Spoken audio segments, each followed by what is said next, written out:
রাজনীতিতে শেষ বলে কিছু নেই, যেখানেই শেষ হয়ে যায় ওইখান থেকে নতুন করে শুরু হয়। যে তারেক রহমানের দেশে ফেরা ছিল অনিশ্চিত, সে এখন দেশের প্রধানমন্ত্রী হতে চলেছে।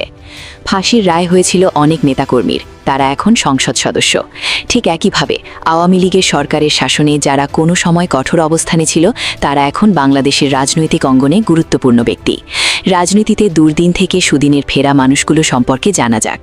তারেক রহমান 2007 সালে তত্ত্বাবধায়ক সরকারের সময় বিভিন্ন অভিযোগের ভিত্তিতে তাকে জেলে নেওয়া হয়। জেল জীবনে তার উপর অমানবিক নিপীড়ন করা হয়। এমন অবস্থায় তিনি হয়তো হাঁটতে পারছিলেন না, হয়তো এখনও তিনি সেই ব্যথা ভুলে যাননি। 2008 সালের সেপ্টেম্বর তিনি মুক্ত হন। পরে খালেদা জিয়া তার ভালো চিকিৎসার জন্য তাকে লন্ডনে পাঠান। দীর্ঘ 17 বছর দেশে ফিরতে পারেননি। আওয়ামী লীগ আমলে তার বিরুদ্ধে অনেক মামলা থাকায় দেশে ফিরে আসা সম্ভব হয়নি, কিন্তু এখন তিনি দেশে ফিরছেন এবং প্রথমবার সংসদ নির্বাচনে জয়ী হয়ে প্রধানমন্ত্রী হতে যাচ্ছেন।